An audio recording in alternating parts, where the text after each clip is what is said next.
El especialista en temas judiciales, Federico Malvasio, él es periodista, también redactor de Página Judicial y Página Política, tiene la generosidad de atendernos a esta hora del mediodía. Federico, ¿cómo estás? Buen mediodía.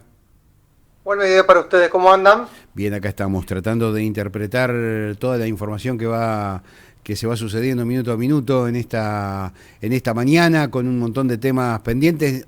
Un solo tema musical no hemos podido pasar en todo el transcurso del programa, así que bueno, en esta dinámica informativa y en la continuidad te presentamos para charlar un poquito sobre un tema que por allí la sociedad no tiene muy presente, pero que me parece es sumamente relevante, teniendo en cuenta que es la última instancia de la justicia a la que muchas veces tenemos que acceder para justamente reclamar por nuestros derechos. Es el Superior Tribunal de Justicia, que hoy tiene vacantes. Y hay algunos nombres, incluso nosotros adelantábamos alguno.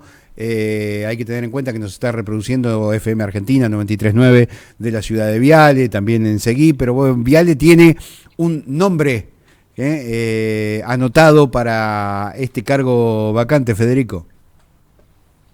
Bueno, los nombres que hacíamos referencias para ocupar, estamos hablando de la vacante que dejó Martín Carbonell en el Superior Tribunal de Justicia en la Sala Civil y Comercial. Bueno, hay por lo menos tres nombres, y yo creo que al nombre de Viale que te referís es el de Jorge D'Agostino. Sí. Estamos hablando del ex diputado nacional, ex candidato a vicegobernador, bueno, un radical de bastante trayectoria, de mucha trayectoria en el partido, que es un nombre que sí me lo habían comentado, pero por lo menos ese nombre de Jorge D'Agostino no está inscripto en el borrador que están manejando en Casa de Gobierno. Por lo tanto, bueno, aparece como una propuesta más, por ahora más en el aire, ¿no?, que los nombres que están manejando en Casa de Gobierno. La publicación que hicimos hoy en Página Judicial tiene que ver con los nombres que están anotados en Casa de Gobierno, en la Casa Gris.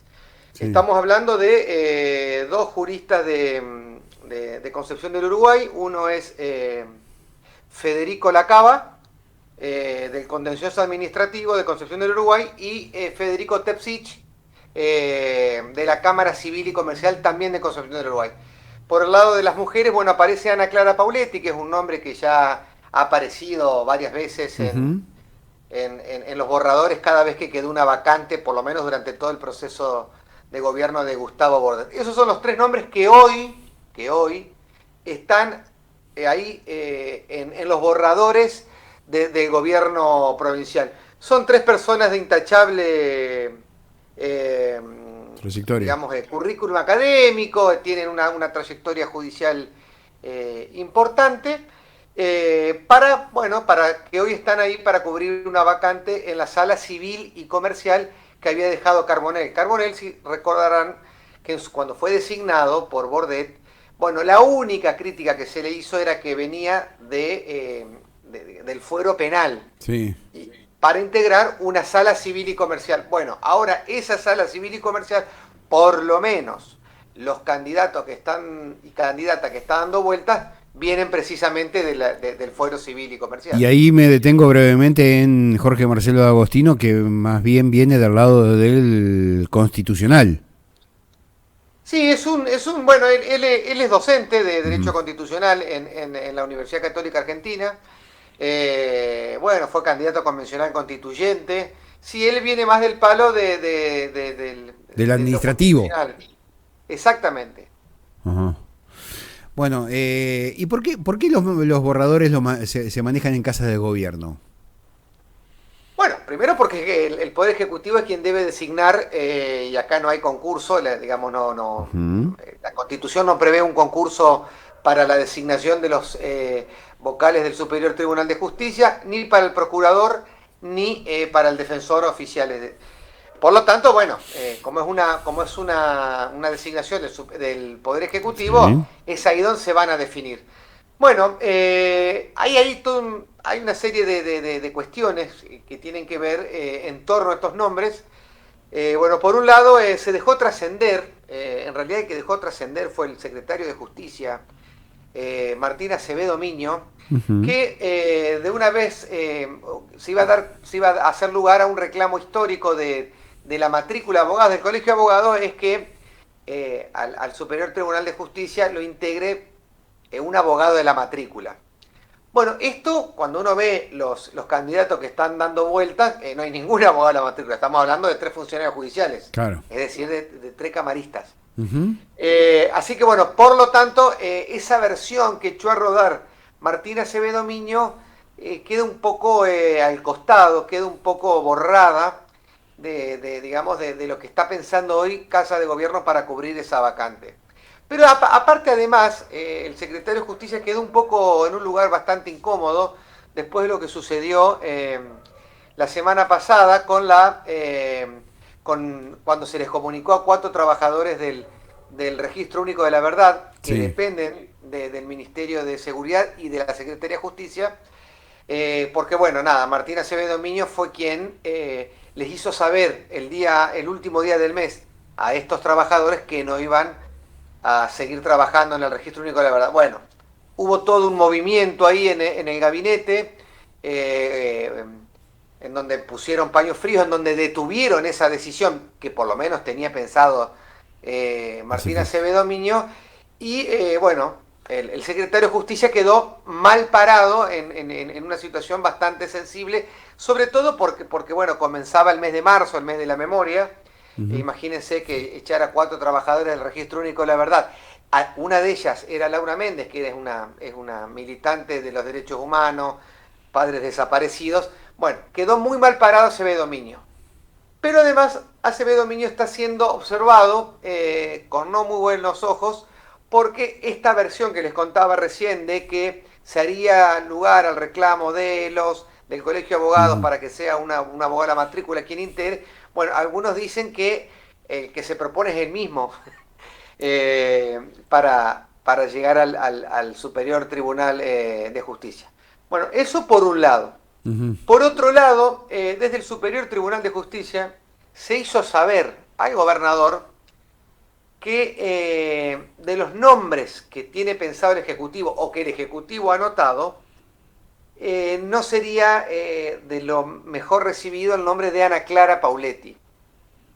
¿Por qué tanta resistencia con ella? Porque viene Bueno, sonando Ana hace mucho Clara, tiempo, digamos. sí, Ana Clara Pauletti viene estando Un apellido radical, ¿no? Para empezar. Sí, ha sido, bueno, viene de una familia radical, es la hija del ex, Edelmiro. Sí. claro, vicegobernador. Es una magistrada muy formada, la verdad que muy formada, que no tiene la más mínima crítica en el plano de lo profesional, de lo académico, pero bueno, tiene una personalidad en donde, en donde ella, bueno, tiene un vuelo Pero, propio en términos mediáticos, ha sido crítica, se fue de un portazo al Consejo de la Magistratura, y bueno, y tiene por supuesto aspiraciones dentro de la comunidad judicial que las ha demostrado cuando encabezó la lista para la Asociación de Magistrados sí. el año pasado. Ujú. Bueno, esa lista que encabezó ella para las elecciones de la Asociación de Magistrados estuvo impulsada por un sector que se había encolumnado detrás de la figura de Cecilia Goyeneche cuando fue todo el proceso en el jurado de enjuiciamiento. Que es, si se quiere, Sergio, hoy la gran grieta que hay en el En el Poder seno del Poder Judicial. Judicial, Sí, ¿no? sí. Y bueno, entonces, bueno, en el STJ, cuando vieron que ese nombre estaba dando vuelta, dijeron, mira, Vamos la a parar. doctora Pauletti Está todo bien.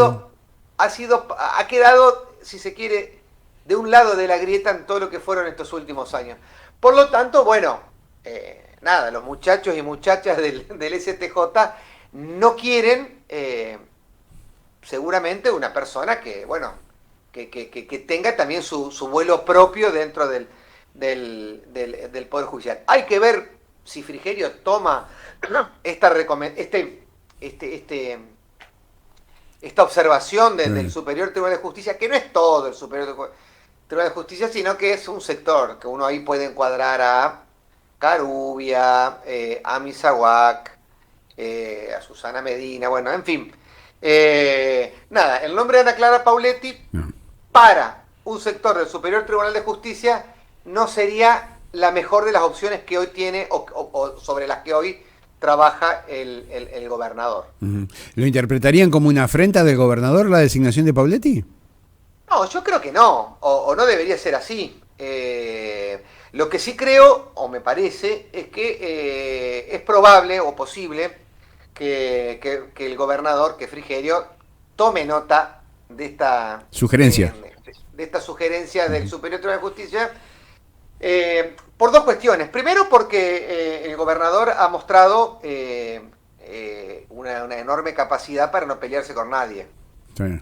Uno lo ve con su actitud ante Nación, en donde, bueno, hay un presidente que dice barbaridades, los trata de traidores, de integrar un nido de ratas, y bueno, Frigerio fue ayer, el viernes, el primer gobernador de anotarse en la lista de quienes apoyan o apoyaron el discurso del presidente. Y segundo, porque la dinámica política y lo que está sucediendo a nivel nacional, sin duda muchos de los conflictos que tenga el gobernador en su gestión provincial, muchos inexorablemente van a terminar en el Poder Judicial. Por estas horas los docentes están recibiendo su recibo de sueldo hasta 100.000 pesos menos, Sí, por el ítem FONID, que ya fue suprimido, porque la provincia no tiene fondos para afrontar. Bueno, ¿eso dónde va a terminar? Inexorablemente termina en el Poder Judicial, o se va a terminar judicializando, porque es una ley que está vigente. La del FONID es una ley... En realidad es un decreto, un decreto que terminó el 31 de diciembre, y recién lo hablábamos con Andrés Becel. Digamos, el Fondo de Incentivo Docente es un decreto que se renovaba automáticamente todos los años. Este año Milei no lo renovó y se terminó el envío el envío de fondos por ese concepto. Claro, lo que sucede es que, bueno, se da de baja un derecho, digamos, casi un derecho adquirido. Un derecho adquirido. Sí. Bueno, esas cuestiones uno cree que van a terminar, que van a terminar, por lo menos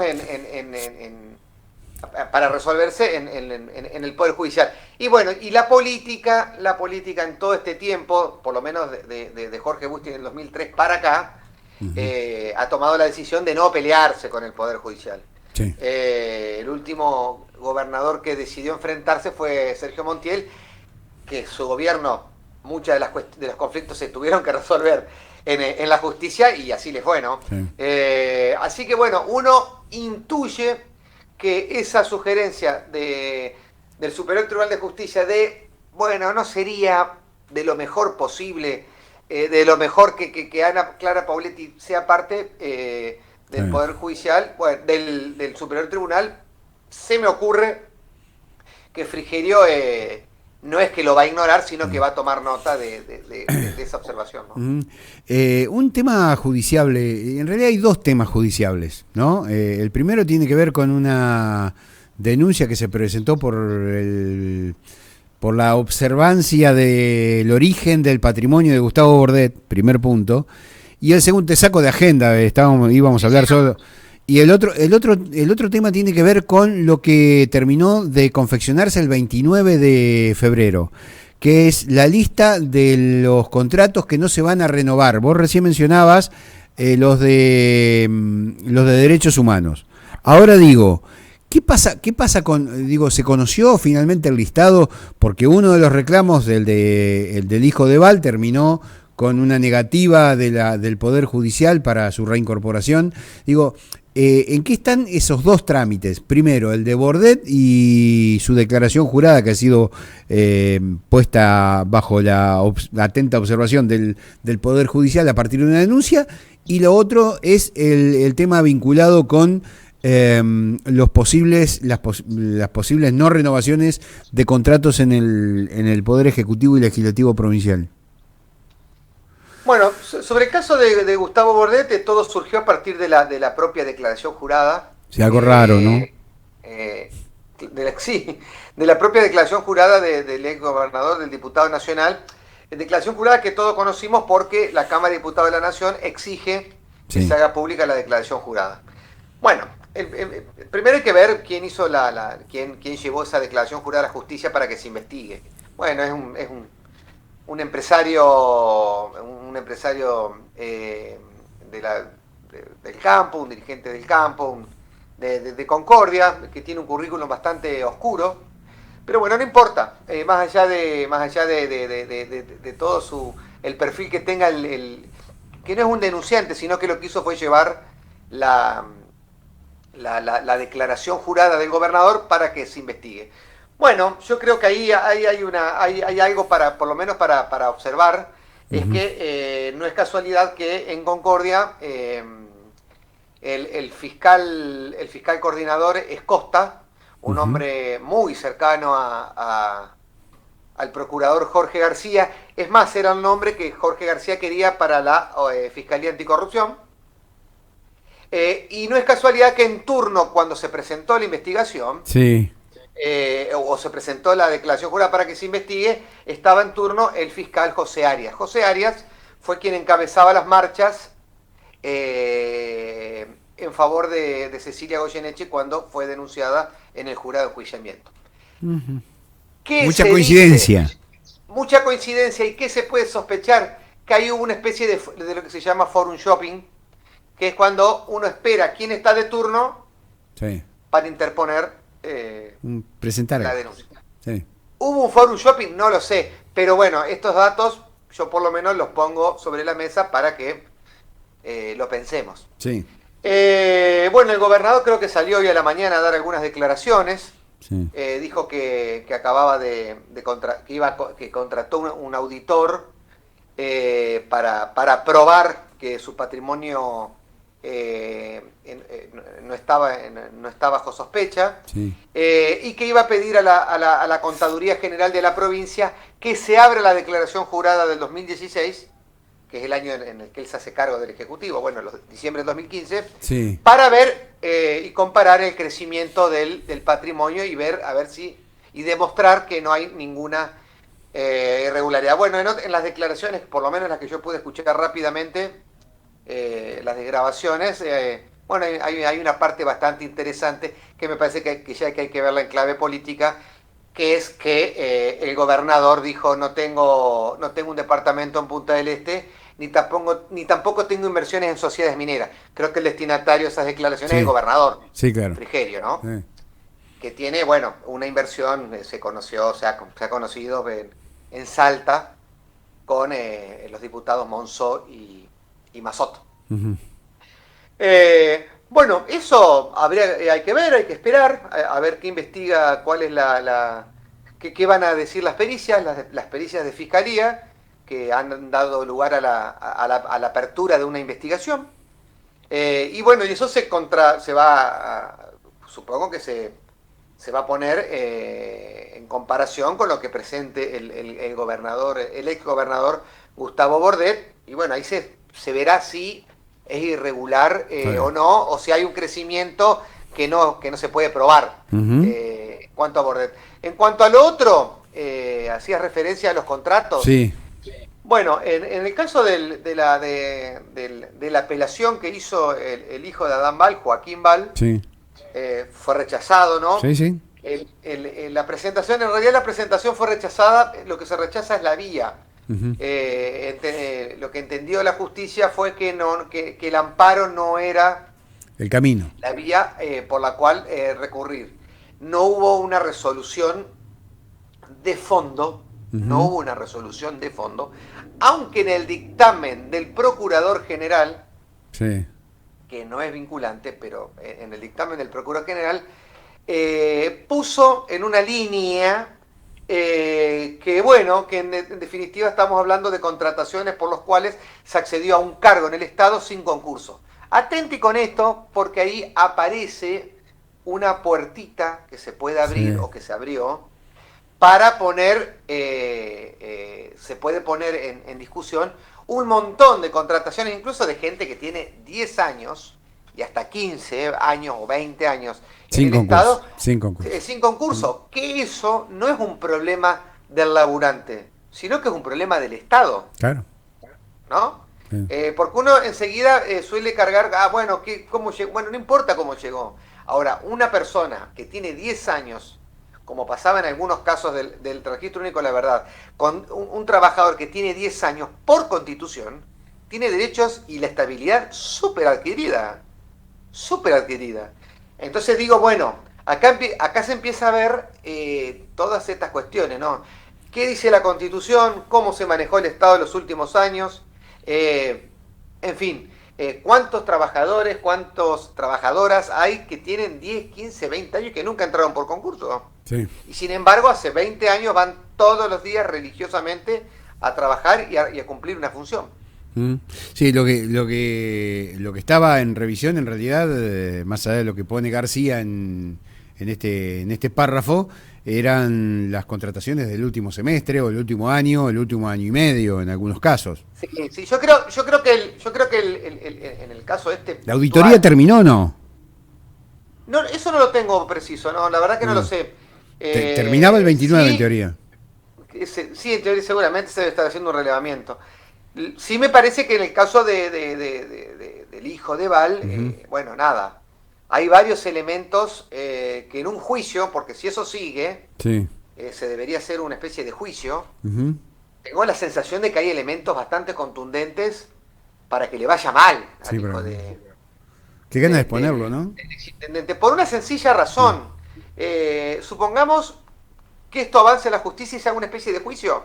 Sí, Bueno, ¿qué va a hacer el Poder Judicial? Va a llamar a testigos. sí. A ver, Sergio Fischer, usted que trabaja acá en el diputado, ¿usted lo vio a Joaquín Val? No, no lo vi. Van a llamar a Federico Maxi, usted que trabaja de tarde en la Cámara de Diputados. No, no lo vi. Digo, bueno, ahí ya se acaba un poco la historia, Ujú. ¿no? Yo Quiero digo, decir que bueno, ni no sé. Federico ni yo trabajamos en la Cámara de Diputados, por las No, dudas. no, Va, yo por lo no, menos no. era Yo por lo menos no. no, ya sé que corten esta parte y Sí, después. no, olvídate. Yo no tengo No, no, relación con el totalmente. Estado, por las dudas. No, pero digo, bueno, es un elemento, Ujú. digamos. A mí me llamó la atención, digamos, haber judicializado eh, Sí, yo esa creo que cuestión. fue una sobreexposición al divino botón, digamos, pero bueno, qué sé yo. Es también es una cuestión, es una apreciación personal. Federico, la última pregunta así cortita y como para dejar algo picando para mañana. Eh, ya que hablamos de Val, Contratos 2, ¿por dónde anda? Porque la Yo creo Corte que ya... Contratos 2, yo creo que Contratos 2 es un cuento del procurador general Ujú. y de la entonces procuradora adjunta para, bueno, para dar cuenta de lo que fue de lo que fue la causa de contratos truchos en la legislatura. Cuando uno ve Porque la Frigerio hizo lista de... referencia a eso, ¿no? ¿Eh? Frigerio ¿Cómo? hizo, Frigerio hizo referencia a causa contrato 2 en el marco de la Asamblea Legislativa. Sí, sí, sí, pero a ver, la causa de, antes de hablar de la causa de contratos 2, Ujú, habría que hablar sobre la causa de contratos 1. ujú, Cuando uno ve, cuando uno ve la lista de imputados, de quienes están imputados y quienes fueron mandados a juicio en la causa de contratos 1, ujú. uno puede advertir que el grado de impunidad que impuso el Poder Judicial de la provincia de Entre Ríos es gigantesco. Estamos hablando de contratos truchos, estamos hablando de contratos que se hicieron en el seno de la legislatura y no hay un solo legislador o ex legislador o presidente de la legislatura o de ambas cámaras que esté imputado. Claro. Entonces la pregunta es, ¿quiénes firmaban esos contratos? ¿Quiénes eran los responsables de esas contrataciones? ¿Los administrativos? Claramente no. Un administrativo, ¿qué Ujú. hace? Lo llaman y le dicen, hacele el contrato a tal y el administrativo lo hace. ¿Ese señor que hace el contrato es el culpable? Esta causa es una causa en donde, bueno, se decidió dejar afuera salvar un sistema. Y ahí aparece la causa contrato 2 Y como ahí, y amenazante. ahí ante semejante escándalo de lo que Ujú. es la causa contratos 1, el procurador, que bueno, que el procurador que ha garantizado, bueno, Sergio Ribarri también en su momento le hizo una propuesta muy interesante de 4 años, bueno, en fin, bueno, había que prometer algo para que la gente quede digamos, ahí en espera de que va a haber una causa de contratos 2. La causa de contratos 2, no solamente yo en lo personal creo que no va a suceder, sino que en caso que suceda, pongámosle que el procurador va a cumplir con su palabra y va a avanzar sobre, sobre contratos 2. Yo no sé si legalmente se puede juzgar a gente sobre... si legalmente se puede iniciar una segunda parte de una causa cuando ya el delito fue juzgado. No sé, la verdad no lo sé, no soy jurista. Pero me parece que no, Yo recomiendo, después te lo voy a mandar, a las declaraciones, nosotros lo publicamos en Página Judicial, las declaraciones de Sergio Cardoso, que era el director contable de la Cámara de Diputados, hoy imputado.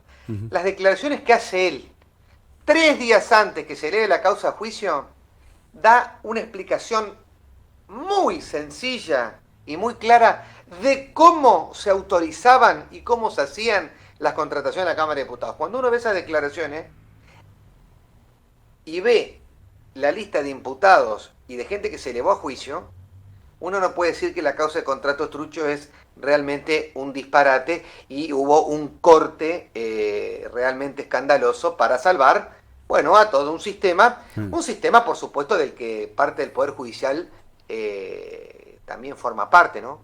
Sí, bueno, la política por lo menos toda. Y el Poder Judicial no es ajeno a la política tampoco, digamos. O sea, por supuesto. A ver, acá hay funcionarios que convivieron en ese funcionarios del actual gobierno que convivieron en ese esquema de contratos. Yo no con esto estoy diciendo que tuvieron contratos, pero está el secretario de Comunicación, está el secretario de Legal y Técnica, que fueron diputados, digamos. Pero por supuesto, pero además hay cosas que no aparecen en la narrativa periodística, pero que uno sabe, que cuando uno empieza a revisar con tiempo quienes trabajan hace muchos años en organismos importantes del Estado, en empresas del Estado, se va a encontrar con ex mujeres de jueces, se va a encontrar con ex novias de magistrados, etcétera, etcétera. Federico, es decir, había todo un sistema que había que cortarlo de alguna manera para que esto tenga un cauce y no sea un escándalo a cielo abierto. Entonces, bueno, se imputaron a administrativos, a un grupo, un par de contadores y punto, y se acabó la historia. A ver, se prometió una segunda causa que, bueno, que...